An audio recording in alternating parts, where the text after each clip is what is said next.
Hi students, good morning. Good morning to all of you. So this is Durgarao sir. So right children. Yesterday what we discussed about atomic structure children. Did you remember that? So yesterday we are discussing about one of the fundamental particle, that is the electron. Based on J.J. Thomson discharge tube experiment. Right children, so in that experiment we are done by using of cathode rays. We done the discharge tube experiment based on cathode ray discharge tube experiment. See here, what is the charge of cathode rays children? The charge of cathode rays is negative charge, right children? So that negative charged particles we are considered as electrons. Okay children, that means what we are saying here, suppose if we can send any beam of light when we are scattering on the one of the metallic plate, then it can emit some radiations.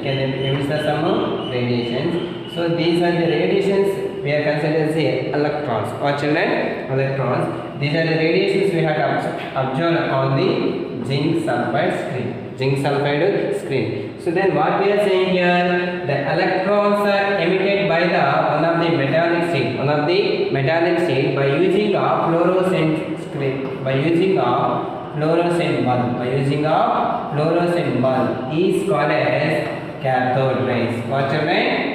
Cathode rays. Then based on that what we are saying here, what is the charge of cathode rays children? The charge of cathode rays is negatively charged particles. Okay children, then here suppose if we can take any beryllium metal. So suppose if we can take beryllium or cesium, when we strike one of the fluorescent bulb light we had scattering on is the beryllium or cesium metal, we are getting some of the radiation. These are the rays considered as a cathode rays. So this rays we consider as a cathode rays or X-rays.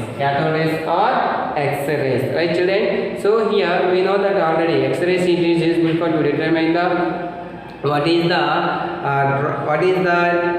damage will be happen in our body. We have to easily identify the damages in our body. Right children? So this is the X-rays can be introduced by the Röntgen. With the science children? Röntgen. Okay children? So then what we discussed yesterday, so when we are taking this discharge tube experiment, when you're sending the beam of light, then what will happen here? All the rays can be traveling, all the cathode rays can be traveling in straight line. Then the second one is when you keeping any object between the metallic plate A and metallic plate means we have to observe the shadow of the object. And suppose if we can keep any metallic pin here, that metallic pin will turns the mechanical energy to electrical energy. Then what we discuss here, suppose if we can take the mass by charge ratio, E by M ratio, that means specific charge ratio. What that is? Specific charge ratio is same for all the gases, right children? So then these are all points we discussed yesterday, and here the cathode rays can be deflected by both electrical field and magnetic field, right children? So these are the points we discussed yesterday about cathode rays, right children? So now coming to today we have to going to discuss about same discharge tube experiment was explained by one of the scientists. Who is the scientist children? Goldstein. Who is the scientist children? Goldstein. Discharge tube experiment. Goldstein discharge tube experiment. See children, so what is the experiment was explained by J.J. Thomson. Same concept also can be explained by Goldstein. But what is the difference between Goldstein discharge tube experiment and J.J. Thomson discharge tube experiment means? See here, for example, here also, suppose if we can take the one of the long glass tube, it is considered a discharge tube. Here also we have to take the one of the metallic plate A and one of the metallic plate B. And here, this is the metallic plate A, it is connected to the positive terminal of the battery, and here the second end of the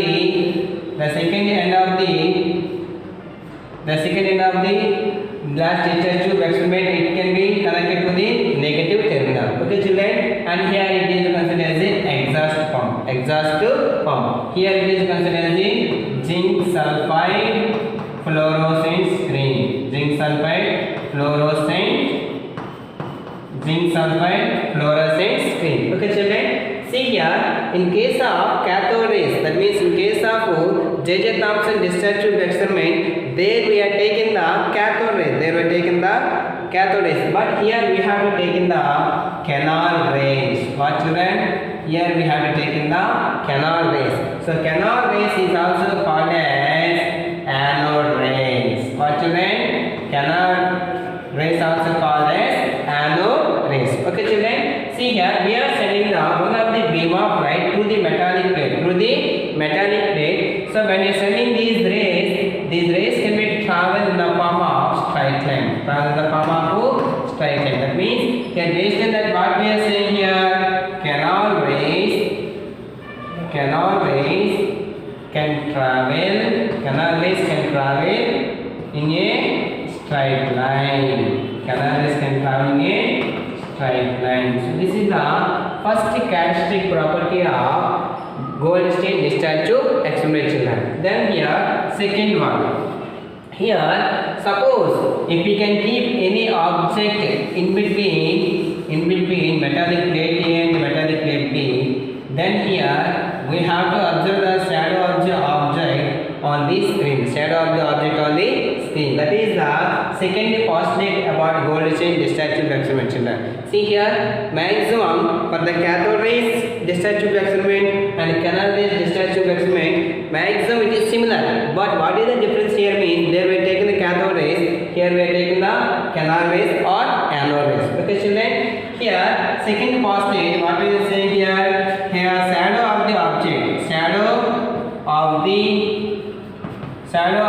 object, we have to observe on zinc sulfide fluorescent screen. This is the second characteristic property children. So right, so then what is the third characteristic property of canal rays means, see here, suppose if we can take the one of the metallic wheel, when you taking the one of the metallic wheel on in between A and B, then here when the canal rays can be striking the blades or plates of the edges of the metallic plate, then what is happening here, this is the wheel can be slowly rotated. So this is the wheel slowly rotated means, then what will happen children? So here the mechanical energy also can be converted into electrical energy. So here third postulate here, mechanical energy, canal rays can produce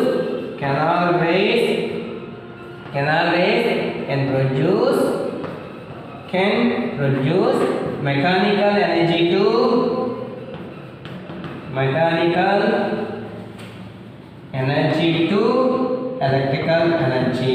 energy to electrical energy. Okay children, so this is the third postulate of canal rays. Okay children, so now coming to the what is the fourth characteristic properties of canal rays means, see here, suppose when you apply the electrical field,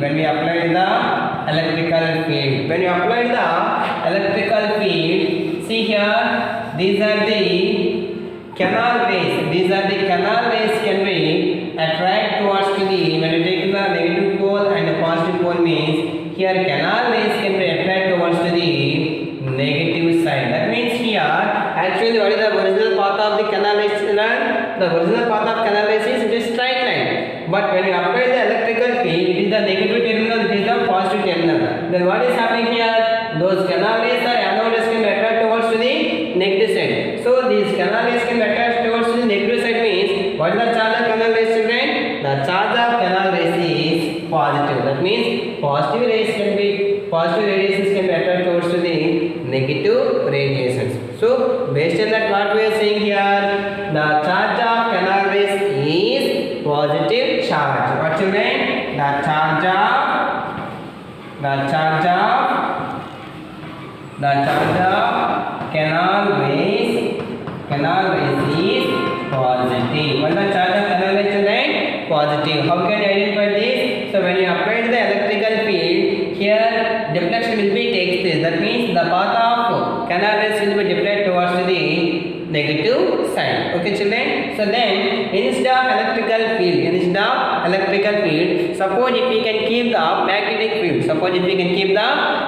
field, then what will happen here? Instead of electrical field, suppose if we can keep the magnetic field, means here is the south pole, it is the north pole. In case of cathode ray discharge tube experiment, cathode rays can be attracted towards to the positive side. Based on that, what we are saying here, the charge of cathode rays is negative. Here canal rays can be attracted towards to the negative side. That's why the charge of canal rays is positive.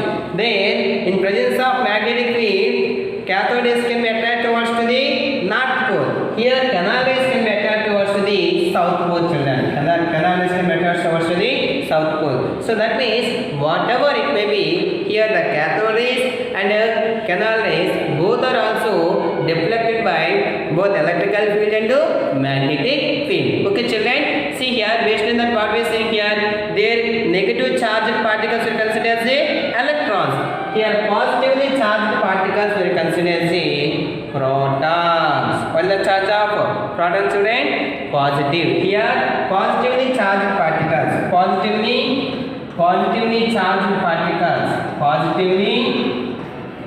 charged particles, positively charged particles are called protons. See here, these are the protons are introduced by gold stain. Okay, children. See here, this is about what are the characteristic properties of canal rays. And last, finally, what is one of the characteristic property means here. Fifth one is, children? Both electrical field and magnetic field. Both here canal rays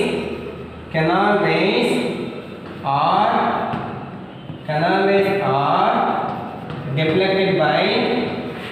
deflected by both electrical field and magnetic field.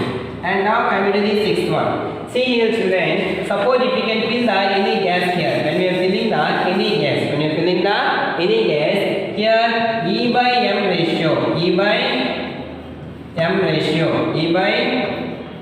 ratio, that means specific ratio. So specific E by M ratio, it is different for different gases.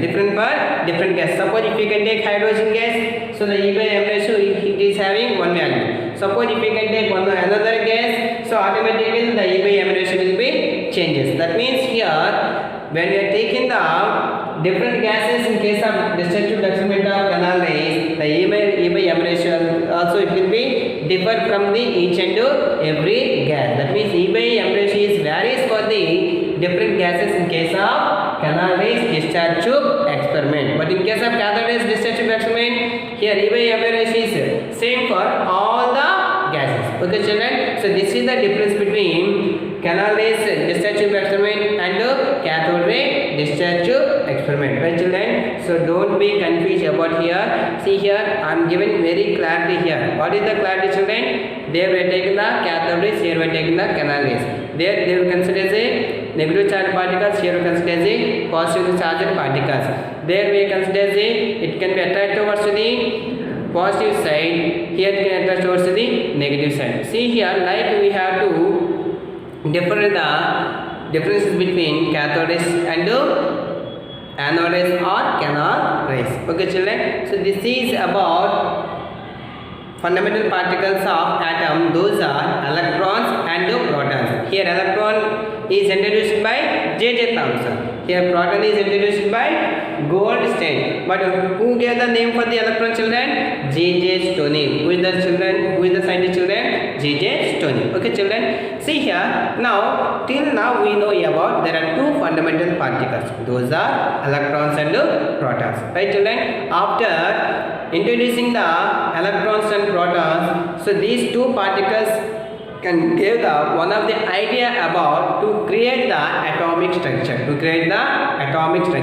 Based on the fundamental particles of the atom, initially electrons and protons. Based on these two particles, one of the scientists, J.J. Thomson, was introduced in the one of the atomic model. That is the atomic model considered as the J.J. Thomson atomic model. What children? J.J. Thomson atomic model. So now we are going to discuss about what is meant by J.J. Thomson atomic model. Okay children, see here. According to the J.J. Thomson atomic model, according to the J.J. Thomson atomic model. See children, J.J. Thomson atomic model. J.J. Thomson atomic model. Since then, J.J. Thomson, he was considered the one of the watermelon. Do you know watermelon, children? So in the summer season, most of we are liking the watermelon, right, children? Suppose if we can cut the watermelon, half of the watermelon. So the half of the watermelon we have to observe like this. Here, this is the total. It is occupied by the red pulp, children. This is the total occupied by the red pulp. What, children? Red pulp. And here we have to observing the some of the black seeds we have to observe like this, children. Some of the black seeds we have to observe here. So some of the black seeds we have to observe here means this total red pulp it is considered as a black seeds. So we are already identified that the black seeds can be found in the inside of the watermelon. See children, see here J.J. Thomson, he was considered the watermelon. See here, what we have the red pulp, he was considered as a positive charge. What is the black seeds are there? He was considered as a negative charge. See children, when we comparing in this atomic model, so which is the part is higher one, children? Here the more part is red pulp is more, number of seeds are very less. That means more positive charge particles are there, less number of charged particles are there. That means children, so what is meant by neutral? Here equal number of positive charges there means equal number of negative charges are needed. So 1 positive, 1 negative, 2 positive, 2 negative, 3 positive, 3 negative, 4 positive, 4 negative means it is neutral. But here what we take here, more amount of red pulp is there, less number of seeds are there. So less number of seeds are there means it is neutral, children. No, it is not neutral. Why it is not neutral? Because of more positive charged particles are there, less number of negative charged particles are there. That's why here the stability of the atom does not explained by J.J. Thomson. Stability of the atom does not explained by stability of the atom, children. See here, what he was considered here. Suppose if we can consider the J.J. Thomson atomic model, here he was based on positive charged particles, negative charged particles. He was kept inside. That means these positive charged particles considered as protons, and here negative charged particles considered as electrons. That means in case of J.J. Thomson atomic model, total it is occupied by only protons and electrons. But children, here any center of the atom is there? No. Here it does not give any place for the center of the atom. Okay, that's children. So now first of all, this is when you observe this J.J. Thomson atomic model. In this J.J. Thomson atomic model, here there is no, he does not explaining about stability of the atom. He does not explaining about the stability of the atom. Then, so we don't know about what is the exact position of electrons, what is the exact position of protons. That means he does not explaining about,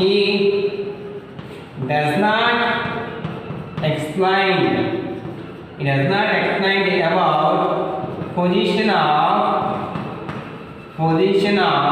electrons and protons. Right, children? And here, so what we are observing here, the stability of the atom does not explain by J.J. Thomson because of there is no equal number of electrons and Okay, children. And here, what are the another names of the J.J. Thomson atomic model? What are the another names of J.J. Thomson atomic model means? It is considered as a watermelon model. It is considered as a watermelon model or plum pudding model. What is the name?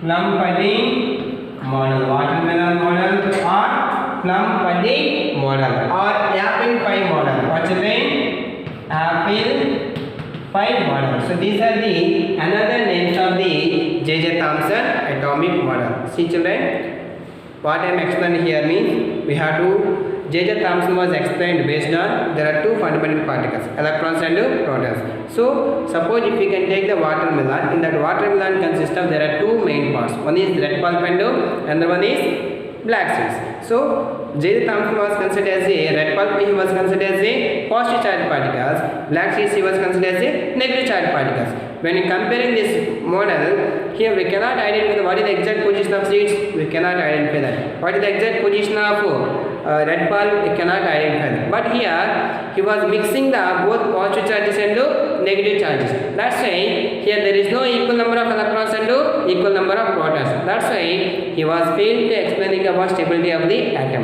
And he doesn't say that what is the exact position of electrons and what is the exact position of protons.